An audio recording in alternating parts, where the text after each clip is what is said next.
learned that these players are not as good as we thought they were. They don't have the requisite heart required. They don't have the requisite tactical acumen. And to be honest, they're just not as skilled as we thought.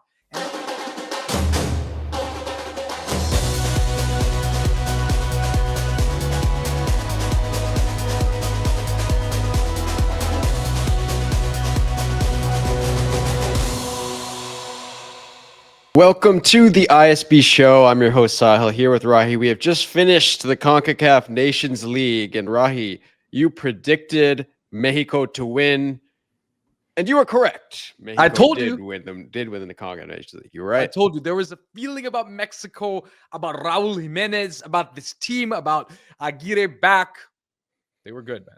We're going to talk about that match. It was a tightly fought contest between Mexico and Panama. For those of you who doubted Panama, it was a tough contest. But first, we have to talk about the third place match. Do we have to talk about that first? We do have to talk about it, Rahi. And I know you haven't talked about it yet.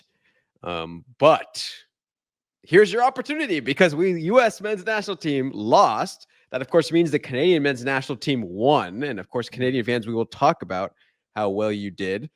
But Rahi, what did we learn? What did we learn? The US? Are we starting with the US? What did we learn in general? Yes, sure. We learned that these players are not as good as we thought they were. They don't have the requisite heart required. They don't have the requisite tactical acumen.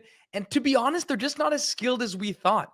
And this manager that we've been excited about for a long time, has a lot to figure out, man. This is rock bottom. Rock bottom. We thought last summer was bad. This was worse because last summer there were some circumstances. The red card made things difficult. This time, no excuses. Zero excuses. Looked horrendous in 2 games against teams that we've beaten in the past. For those who are not familiar, Rahi, of course, was referring to the U.S. men's national team. Because when we're talking about managers, some issue could be with the Canadian manager as well. But yes, in terms of the U.S. men's national team, it's a disaster. It's a disaster of epic proportions. And quite frankly, I want to say 2 things about what they're saying in the commentary and the general media, which I disagree with. One is they were saying that, once the starters are no longer there, the team has no depth. I don't see any starters. So let's start with that point, Rahi. That's point number 1. I don't see starters. Do you see starters? No. The players that we've talked, Christian Pulisic, terrible. Weston McKennie, terrible. Timothy Weah, okay. Yunus Musa, terrible, right? These are players that play for the biggest clubs in the world. And they came to this camp and looked like they couldn't compete with players that play in MLS, in Chile, in leagues that are well below. They looked like they were worse players. Yeah. Right? Yes, 100%. And the only player in this match against Canada that looked good, right, was Diego Luna. Was an MLS player. Diego Luna looked like the best player on the U.S. men's national team. Christian Pulisic, the way he played for the U.S. doesn't get into the Panama squad. If I saw Christian Pulisic and didn't know his name, I didn't know who he was. If I was a coach and I watched that U.S. team, I would say, yep, none of you are making my team if I'm the Panama coach. None of you are making my team if I'm the Canada coach. None of you are making my team, certainly if you're the Mexico coach, and probably if you're the Faroe Islands coach either, to be honest. Yeah, it's just an epic disaster in terms of that. The second point I want to make is that they keep complaining about the fact that there are no U.S. fans, I should say, in the stadium during this tournament. Yeah. Why should there be U.S. fans in the stadium? 100%. And there's something very annoying about the way U.S. soccer as well markets this team, as if we owe it to this team, as if these are big stars and we should be excited about them showing up and gracing us with their presence. Why? What have they done in a U.S. shirt that warrants our adoration, our fandom, our money being spent on tickets? This team has done nothing that generations before haven't done, right? 2002, making the quarterfinals of a World Cup. 2010, 2009, beating Spain, right? The best Spanish team. And then 2010 World Cup doing quite well. What have they done? Why do they deserve a documentary about them? All this marketing materials. I don't really care. Yeah. And the one thing I will say about the national teams in general, and this is what the beauty of international football/soccer is that, as someone has said, the national team belongs to all of us. The club teams don't. The club teams have specific owners, right?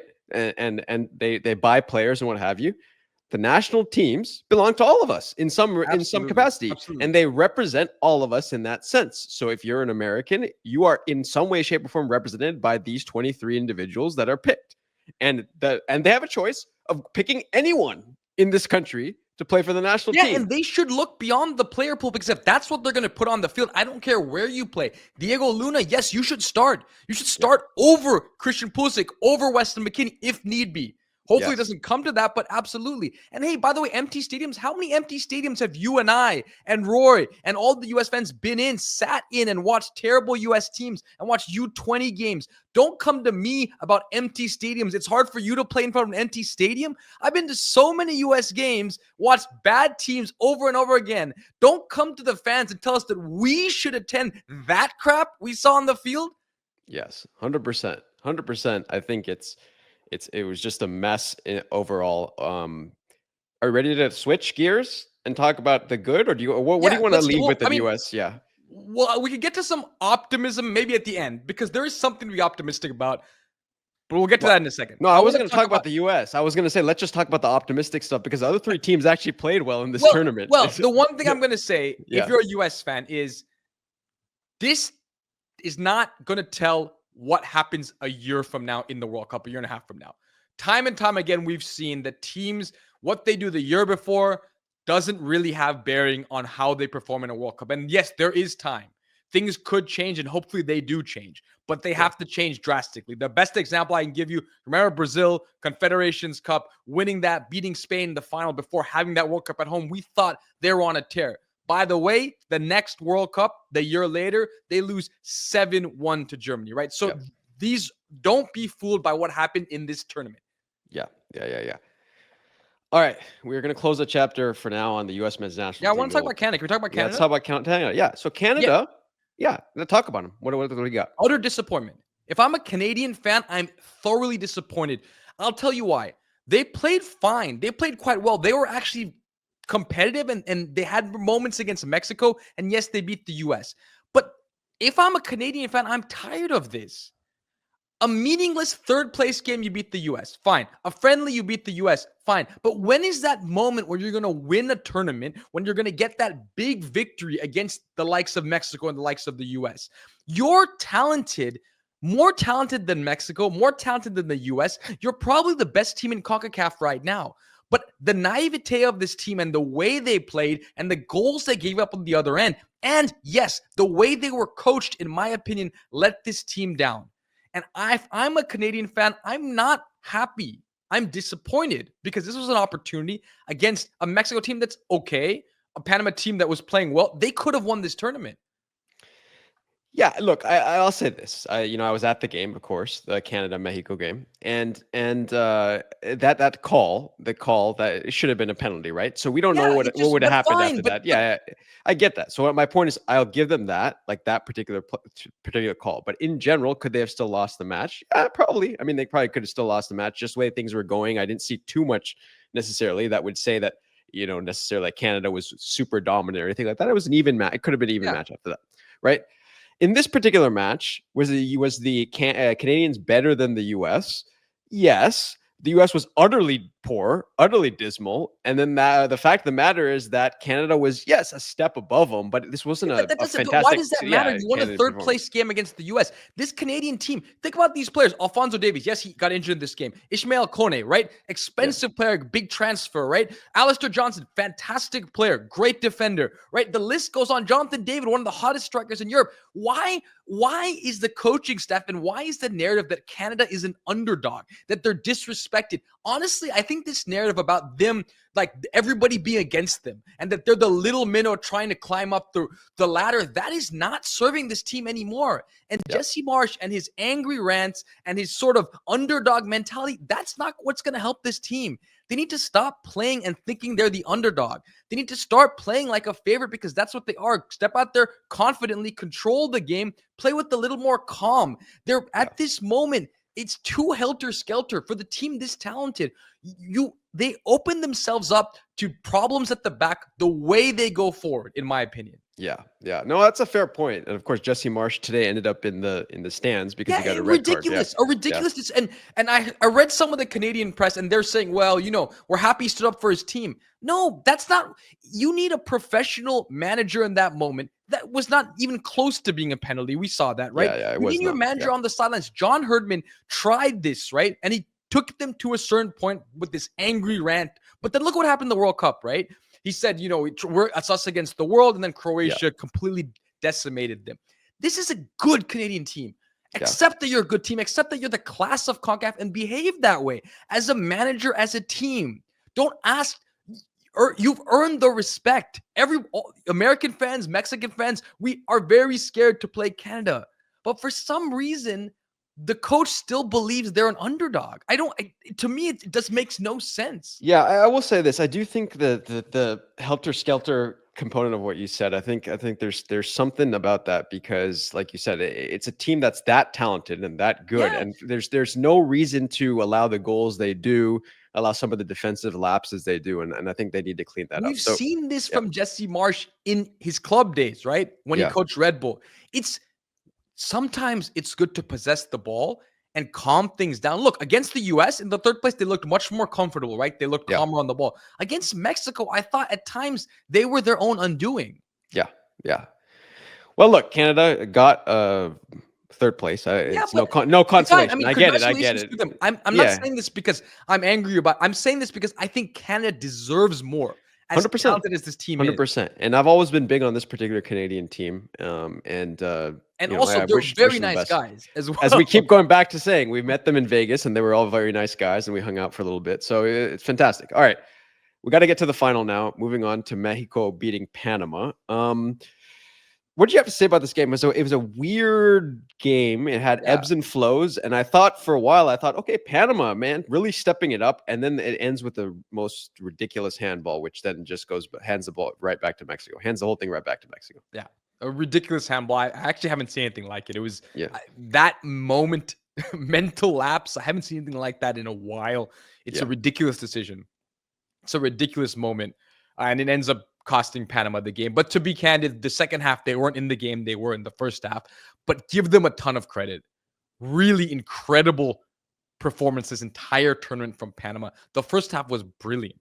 And can we talk about Waterman? So smart. He goes down understanding that if he sits on the field for about 5 minutes, that's enough time for the VAR to look at the replay and then refer it upstairs. And then he ends up winning the penalty for his team that Coco Carrasquilla ends up putting away. In the end, I have to say, Panama, hats off to Panama.